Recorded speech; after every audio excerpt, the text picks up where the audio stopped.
안녕하세요, 콩콩나리입니다. 자, 오늘은 제가 이제 경매를 해야 하는 이유, 경매를 해야 하는 이유에 대해서 좀 설명을 하려고 지금 녹화를 했는데, 지금 현재 녹화가 지금 3번째예요. 제가 이 녹화 프로그램을 자꾸 이게 뭘 잘못 눌러가지고 녹화를 해야 될 거는 안 되고 계속 제 얼굴만 나오는, 자료는 안 나오고 얼굴만 나오는 형태가 돼서 지금 3번째 지금 찍고 있는데요. 오늘 그냥 우연찮게 검색을 하다 보니까 이런 물건은 참 경매로 받으면 너무 좋겠다 이런 생각을 해서 그 물건을 뭐 추천한다기보다는 경매를 해서 낙찰을 참 받았으면 참 좋겠구나 라는 생각을 해서 타이틀의 제목은 경매를 해야 하는 이유 또는 경매가 좋은 이유로 해서 방송을 찍게 되었습니다. 그래서 물건을 한번 일단 보고 한번 이야기를 해보도록 할게요. 왜 경매로 해서 이 물건을 잡아야 하는지. 제가 이제 검색을 이렇게 했어요. 대전에서 요즘 이제 대전이 좀 나름 또 그 시세도 괜찮고 이렇게 해가지고 한번 검색을 해보기로 했는데, 뭐 그냥 이렇게 단순하게 쫙 검색하면 너무 많은 물건이 나오니까 그래서 그냥 재매각으로 해서 물건을 주거용으로 해서 검색을 해봤어요. 그랬더니 이런 아이가 나오는데, 이 물건 중에서도 여기에서는 이제 제가 요거 개인적으로는 뭐 지지옥션을 좀 쓰고 있는데, 지지옥션에 그래도 조금은 좋은 점은 뭐냐면 다 비슷해요. 뭐 타격 나오고 금액 나오고 몇 차 이제 몇 프로 유찰이 됐다 이건 똑같은데, 요기에 대해서 이제 코멘트가 이렇게 추가적으로 개발 지역 뭐 이런 것들이 좀 나오는 게 조금은 좀 작지만 큰 차이 같은 느낌. 다른 쪽을 이렇게 보면 다른 데도 해놓은 데도 있고, 이렇게 보면 다른 데도 이렇게 되어 있는데 여기 코멘트가 재개발 지역이라든지 이런 게 없어요. 그죠? 그러다 보니까 내가 알고 이 지역에 대해서 알고 들어가지 하는 조금 이렇게 가려내기가, 필터링 하기가 조금 쉽지가 않더라는 거죠. 그래서 하여튼 오늘은 제가 요거 검색한 기준으로 해서 요 물건에 대해서 한번 설명을 해보면, 요 개발 지역이라는 거는 이제 이 지역에 개발 어떤 여지가 있다라고 해서 나름 이제 여기다 추가 정보를 더 준 거죠. 근데 실질적으로 클릭해서 들어가 보면 개발이 안 되는 지역도 많이 있어요. 그래서 근데 이제 그래도 들어가서 보면 만약에 진행이 되는 거다 그러면 되게 좋은 거잖아요. 그죠? 그 중에 이제 하나를 제가 발견했는데, 요거 2018 타경 92 요거고 한 이틀 있다가 이제 매각이더라고요. 그래서 얘를 한번 살펴보니까 그냥 빌라예요. 빌라인데 토지 10평, 뭐 건물 10평 이렇게 나오고 2008년식인데, 얘를 이렇게 특별히 살펴보면 특별히 문제될 건 없어요. 말소 기준이 뭐 근저당에게 필레대부고 나머지는 다 말소고, 그리고 뭐 특이한 점은 전입세대가 없어요. 사람이 안 사나 봐. 뭐 사실 그렇진 않고, 막상 전입세대는 없다라고 하지만 막상 현장에 가보면 사람이 살기도 많이 하죠.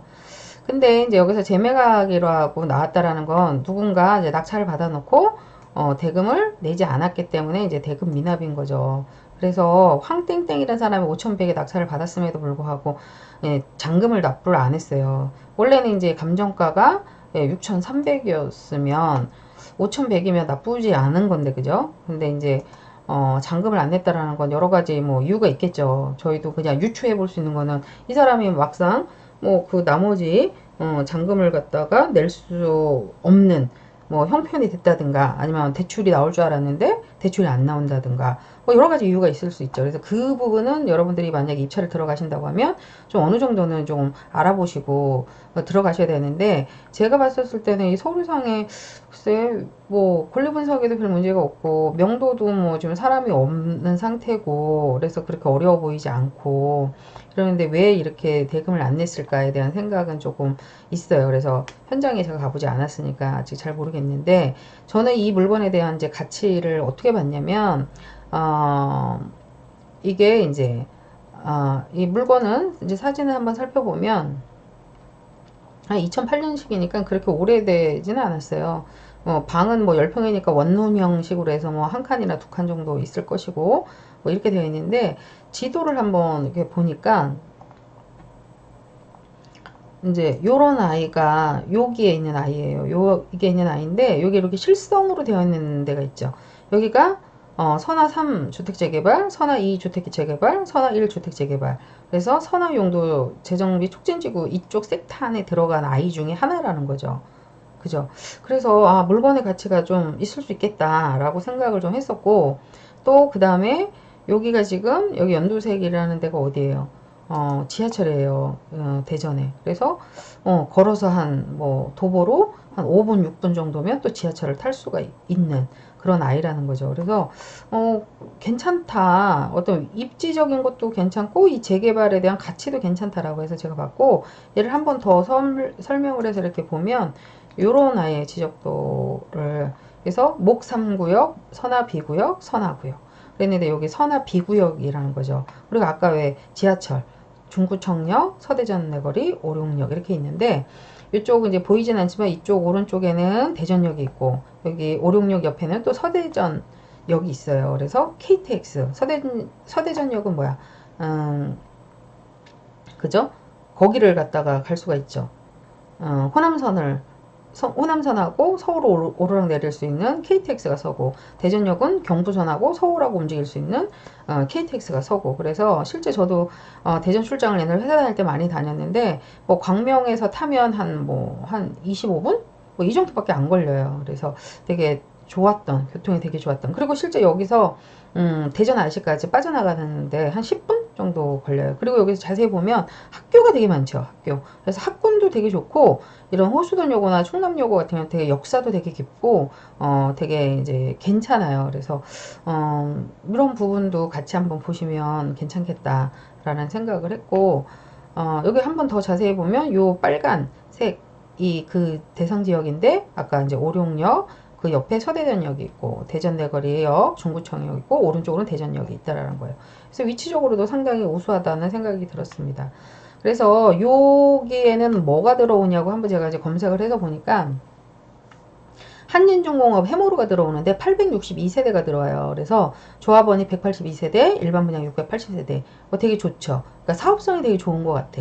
예, 건설사도 조합원이 182세대밖에 안 되고 일반 분양이 되게 많죠. 680세대. 그러니까 사업성이 좋아서 아마 이제 속도도 좀 많이 나는 것 같은데, 그래서 얘를 좀 검색을 해보니까 14년 9월달에 조합 설립이 된 거예요.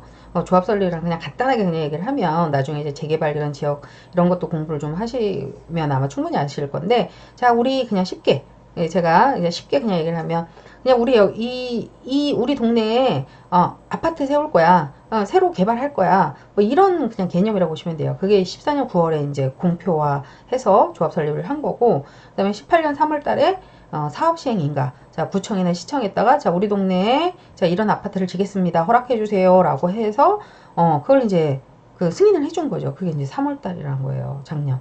그리고, 그러니까 속도감이 되게 많이 갑자기 확 붙은 거예요. 그리고 작년 12월에 간평 통보라는 건, 이제 이 지역, 이 땅 안에, 뭐, 아파트, 뭐, 조그맣게 빌라도 있을 것이고, 단독주택도 있었을 것이고, 상가도 있었을 것이고, 뭐, 땅도 있었을 것이고, 뭐, 여러 가지 도로도 있었을 거고, 주인이 다 있었을 거 아니에요. 거기에 대해서 이제 보상 감정을, 니네 집은 한 뭐, 이렇게 해줄 테니까, 뭐, 나머지는 뭐 추가 분담금으로 해서 뭐 이런 식으로 이제 어떤 감정평가가 이제 통보가 됐다라는 거죠. 하여튼 요렇게 이제 진행이 되는데, 추후에 어떻게 진행이 더 되는지는 저도 정확하게 모르겠어요. 제가 여기 가보진 않았고 그냥 검색 정도로만 제가 했으니까. 그래서 보니까 또 여기 이제 조합원 분양이 이미 이제 나왔더라고요. 그래서 우리가 보통 보면 59 A가 이제 25평형이고 84가 이제 32, 33평이라고 부르잖아요. 그래서 32평형 기준으로는 3억 2,494만 6천원, 그냥 3억 2,500으로 봅시다. 3억 2,500에 분양가가 나온 거예요. 그럼 이게 조합원 분양가인데, 일단 조합원한테는 먼저 분양을 잘 해주죠. 좋은 층과 좋은 가격으로 너부터 먼저 가져라. 네가 여기 터줄 데가 아니었냐, 뭐 이런 거죠. 그리고 얘네 조합원 분양이 된 나머지 부분을 일반 분양자들한테, 자, 이제 일반 분양하니까 너희들 모여, 뭐 이런 거죠. 근데 일반 분양자들한테는 이 건설사들도 이제 수익을 더 만들어서 가지고 있어야 되니까 조금 더 조합원 분한테보다는 조금 가격을 더 높게 보통 가지는 편이죠. 그래서 편차가 좀 있는데 기본 한 5, 6천 이상 정도의 편차를 둬요. 분양가 자체를. 그래서 여기서도 일단은 조합원 거 우리가 한번 살펴볼게요. 3억 2,500에 조합원 분양을 해줬는데 그럼 이게 싸게 준 건지 진짜 조합원한테 진짜 싸게 준 건지 비싸게 준 건지 어떻게 파악을 하겠어요. 그죠? 그러면 이제 그래도 가장 단순한 거는 그 옆에 그 근처에 비슷한 아파트가 얼마 정도 하느냐를 살펴보는 게 가장 조금 현명하다라는 거죠. 그래서 제가 한번 살펴보니까 여기에 있더라고요. 그 선화 센트럴뷰라고 해가지고 우리가 이제 여기거든요. 여기잖아. 선화 3 그죠? 여기 옆에니까 여기 이제 요게 그나마 제일 좀 비슷한 평형들이 있고 위치도 비슷해서 그래서 선화 센트럴뷰인데 얘가 12년도에 입주를 했어요. 그러니까는 지금 몇 년이야? 지금 9년이니까 한 3, 4, 5, 6, 7, 8, 9, 한 7년 정도 흘렀죠. 그러니까 7년 정도 얘가 제일 최근의 아파트야. 그러면 얘가 84, 32평형이 보통 한 3억 9천 정도, 저층이 3억 7천. 그러면, 그죠? 어떻게 돼요? 아까 3억 2,500이래요, 그죠? 3억 2,500에 84를 분양을 했어, 32평을. 근데 지금 현재 12년도 차 옆에 있는 아파트가 3억 9천이니까 3억 9천 빼기 아까 3억 2,500이라고 그랬죠. 그러면 벌써 6,500의 차이가 생긴 거죠. 그러니까 조합원은 6,500을 어떻게 보면 이 시세가 계속 꾸준하다고 하면 6,500을 그대로 가지고 시작을 하는 거죠. 그러니까 수익을 가지고 시작을 하는 거예요. 근데 이제 입주가 다가올수록 사실은 이제 더 피가 오르는 경향이 많이 있으니까 사실은 이제 보통 한 1억 정도도 가고 이렇게 하죠. 그래서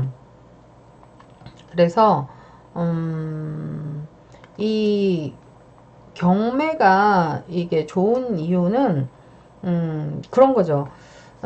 단순히 저거를 그냥 경매로서의 그냥 받아서 팔아야 되겠다, 임대를 놔야 되겠다 이런 것도 있겠지만 그 조금 더 그 멀리 너머에는 옆에 아파트가 한 거의 4억 정도 되는데 얘 새 아파트 얘는 지금 한 21년, 22년도에 만약에 입주가 된다고 하면 걔는 12년도 그 센트럴뷰 같은 경우는 거의 10년 차가 되고 얘는 새 아파트가 되잖아요. 그러면 지금 현재는 갭이 6,500이겠지만 나중에 입주할 때는 어떻게 돼? 얘가 새 아파트가 되니까 거의 더 지금 6,500보다 훨씬 더 많은 그 차이액이 더 벌어지겠죠. 그러니까 거의 한 1억 이상은 그 옆에 있는 아파트하고 차이가 나진다고 봐도 큰 무리가 없다는 이야기예요. 그래서 저런 것들을 우리가 낙찰을 받아서 어떻게 해요? 조합원의 승계를 받고 조합원은 승계를 받는다는 건 요 분양을 내가 그대로 안고 온다는 거지. 내가 낙찰받으로써. 그러면은 꽤 괜찮은 수익이죠. 지금 단편적으로 어떤 임대를 본다든가 매매를 한다라는 거를 떠나서 그쵸. 예, 그랬을 때 상당히 괜찮은 그런 거죠. 근데 그래서 저도 조금 약간 의심스러웠던 건 왜 이게 특별히 권리분석에 문제가 없는데 이 사람이 5,100에 낙찰을 받았음에도 대금을 납부하지 않았을까? 그 이유를 좀 찾으셔야 돼요. 가령 아까 말한 것대로 대출이 안 나와서 그런 건지, 그죠? 근데 만약에 대출이 제대로 나오고 이렇게 한다고 하면 이 사람이 이제 신용상의 문제가 있어서 이 사람 자체가 안 나왔을 수도 있는 거고, 근데 만약 일반적인 사람이라고 하면 대출이 나오죠. 여기가 뭐 비조정 지역이고 하니까. 그래서 한 내 돈 한 2천만 원 정도면 충분히 이게 낙찰을 받을 수 있는, 대출 받아서 뭐 받을 수 있는 물건이고, 그리고 우리가 이 물건 자체로 본 게 아니잖아요. 뭐를 본다? 아까 조합원의 그 승계 여부를 갖다가 내가 받고 이걸 하겠다라는 걸 보기 때문에 그렇다고 하면 낙찰가는 그게 승계를 받는다는 조건이 있다고 하면 낙찰가는 요 최저가로는 안 움직이겠죠. 훨씬 어떻게 보면 감정가를 뛰어넘을 수도 있겠죠. 승계 조건으로 봤을 때. 근데 만약에 승계 조건이 없고 뭐 현금 생산자이거나 이랬을 때는 또 그거는 또 다른 문제이니까. 그래서 그런 거 한번 알아보셔야 될 것 같고요. 그래서 좀 이렇게 해서 우리가 결국은 경매를 해야 하는 이유를 다시 한번 이야기를 하면 시세보다 훨씬 경매는 싸게 살 수 있잖아요. 금매보다도 어떻게 보면. 그러면은 가격이 더 떨어지면 혹시 어떻게 해요? 제가 100%에 받았는데 저런 물건을, 아니면 뭐 이제 가령 뭐 가장 많은 질문하는 사람들이 이제 경매를 받았는데 가격이 떨어지면 어떻게 해요? 이렇게 이야기를 하는데, 기본적으로 경매는 우리가 좀 가격이 어느 정도 다만 500이든 1000이든 뭐든 좀 시세보다는 싸게 사는 경향이 있어서, 그것보다도 떨어진다고 하면 나라 전체가 다 떨어지고 문제가 생긴 거예요. 얘만 특별하게 이렇게 유의시 떨어지진 않아. 그러니까 그런 부분은 조금 염려를 안 하셔도 될 것 같고, 이 물건이 정말 앞으로 가치가 있느냐 없느냐 뭐 이런 것들을 보시고, 요즘은 사실 위기가 기회다라는 게, 저희 같은 경우에는 이제 저희도 이제 투자를 많이 하지만 대출 규제가 좀 어렵긴 해도 지금 굉장히 이제 그 옥 같은 옥석을 좀 잘 가려야 되는데, 오히려 경기가 어려울수록 옥 같은 물건들이 되게 많아요. 근데 그런 물건들이 되게 싸게 움직일 수 있다는 거죠. 옛날에는 호황이 되게 좋을 때는 뭐야, 다 막 가가지고 그걸 사는데, 지금은 뭐 심리적으로 규제가 되게 심하다 보니까 많은 사람들이 지금 숨고르기를 하고 있죠. 근데 내가 만약에 뭐 충분히 움직일 수 있는 어느 정도의 그 여유 자금뿐만이 아니라 대출을 받을 수 있는 자라고 하면 저런 거 갖고 해서, 그러면은 내 돈이 2천만 원 정도 드니까 뭐 가령 뭐 재개발이 나기 전까지는 해도 뭐 전세라든지 아니면 월세라도 한다면 거의 어떻게 보면 무피 투자가 될 수도 있다라는 거죠. 그래서 한번 관심 있는 분들은, 제가 추천 물건을 한다라기보다도 제 눈에 좀 띈 물건이긴 해요. 근데 제가 직접 가보지 않았기 때문에, 조사를 하지 않았기 때문에 감히 뭐 저거 추천드립니다 이렇게 말은 못해도, 관심 있는 분들은 한번 현장에 가셔서 왜 재매각이어야지 되는지, 또는 그런 재개발이 어느 정도 움직이고 있는지 이런 거 알아보시고 입찰을 하시는 게 되게 좋을 것 같습니다. 자, 그래서 하여튼 저는 개인적으로 제가 경매를 되게 좋아하는데, 이렇게 해서 내 거를 갖다 하나하나 만들어 가면 별건 없어요. 지금 여러분들이 생각하는 뭐 명도도 무섭다, 뭐 권리 분석이 무섭다, 뭐 여러 가지 이런 거 있는데, 막상 다치면 다 하게 되고, 또 주변에 다 조언하는 사람들도 되게 많이 있어요. 그래서 그런 사람들한테 조금 좀 도움을 받으시고 이렇게 이야기를 하시면 충분히 다 해결할 수 있다라는 거예요. 그래서 경매는 저는 개인적으로 거의 경매 그 예찬론자이긴 한데 되게 좋은 것 같아요. 왜? 현재 시세보다 훨씬 일단 싸게 먹고 시작을 하니까, 충분히 그 마진 노선을 일단 확보를 한 상태에서 시작을 하니까요. 그래서 오늘 제가 경매를 좋아하는 이유, 또 해야 하는 이유에 대해서 한번 이야기를 해봤고요. 다음에 또 되면 또 더 좋은 이유, 이거를 또 한번 이야기를 해보도록 하겠습니다. 자, 오늘 지금 녹화를 지금 한 4번째 지금 하고 있는데요. 제발 요 녹화만큼은 안전하게 끝났으기를, 제가 특별히 뭘 안 눌러서 잘 됐기를 기원하겠습니다. 자, 여러분, 구독과 좋아요는 되게 사랑입니다. 사랑이니까 꼭 눌러주시고, 돈 안 들잖아요. 그래도 이걸 눌러줘야지 제가 이걸 에너지원으로 해서 또 다른 콘텐츠를 만들고 하죠. 그죠? 그래서 되게 감사하고, 제가 뒤에 이 배경도 제가 쫙 한번 이렇게 만들어 봤어요. 그러니까 여러분, 감사하고, 다음에 또 더 좋은 콘텐츠로 만나 뵙도록 하겠습니다. 고맙습니다.